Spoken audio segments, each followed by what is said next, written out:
ओम नमः शिवाय। सभी भक्तों को जय श्री राम। आगे दीपावली आने वाली है, उसके बाद फिर होली आती है।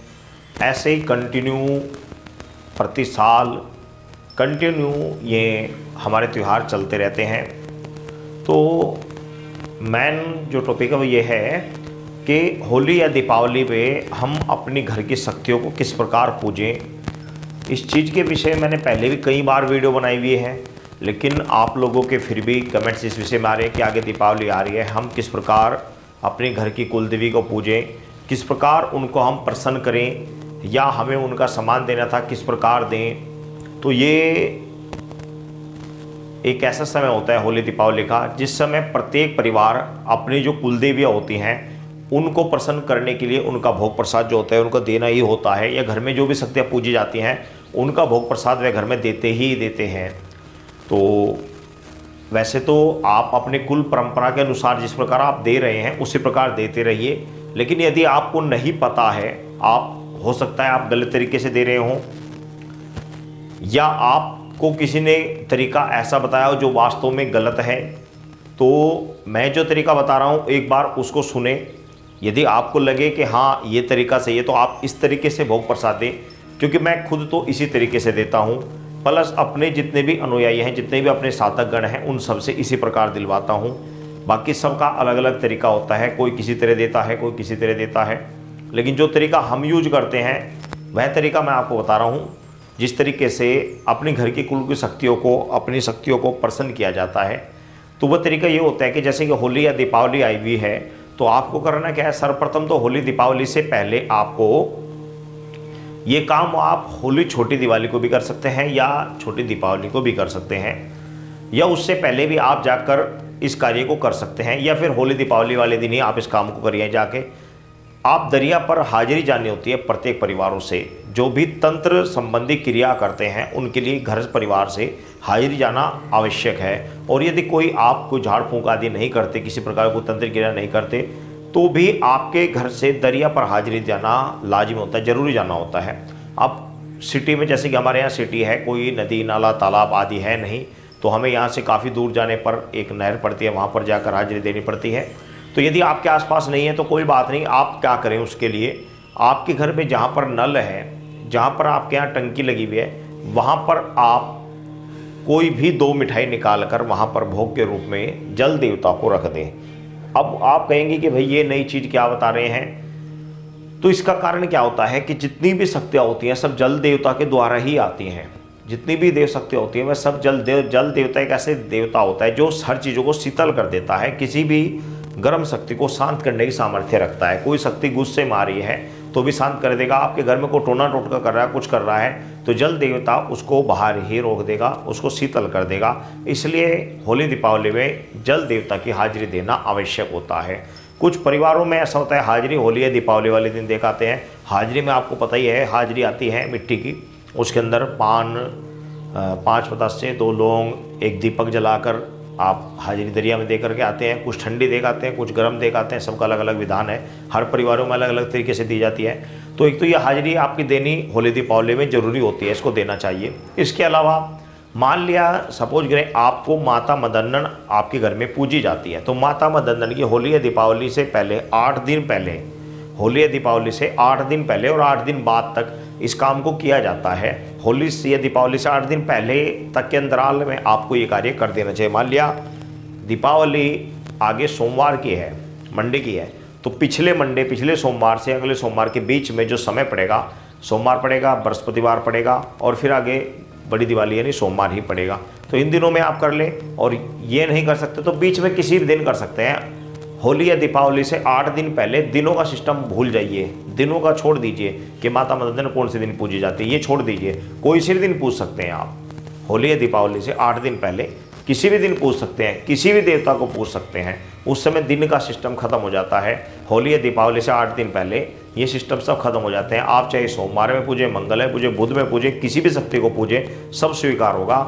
8 दिन पहले ये कार्य लागू हो जाता है। 8 दिन पहले जैसे कह देते हैं ना, उसका सूतक हो गया तो सूतक में सब चीज़ बंद हो जाती है, लेकिन यहाँ सूतक एक इस तरह का समझ लीजिए लगन शुरू हो जाता है कि 8 दिन पहले आप किसी भी शक्ति को पूज सकते हैं। आगे 8 दिन बाद तक पूज सकते हैं। ये 15 दिन का समय होता है, 8 दिन बाद तक पूज सकते। लेकिन जो 8 दिन बाद का वो इसलिए होता है कि कुछ लोगों गरीब परिवार में कोई समस्या आ गई होली दीपावली से पहले, तो वो उससे पहले सामान नहीं दे पाते, तो वो होली दीपावली के 8 दिन बाद तक उस सामान को दे सकते हैं। मान लिया ईश्वर ना करे, लेकिन अगर घर में कोई दुर्घटना घट जाए, कोई मौत हो जाए, तो आप शुरू में सामान नहीं दे सकते। होली के बाद आपके घर में मान लिया कोई 13वीं या कुछ है, तो उसके बाद आप इस चीज़ का सामान आप दे सकते हैं। तो होली दीपावली से 8 दिन पहले, 8 दिन बाद तक ये सामान दिया जाता है।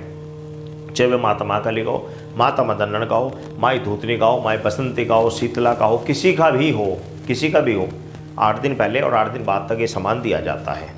अब सामान देने की बात सुन लीजिए।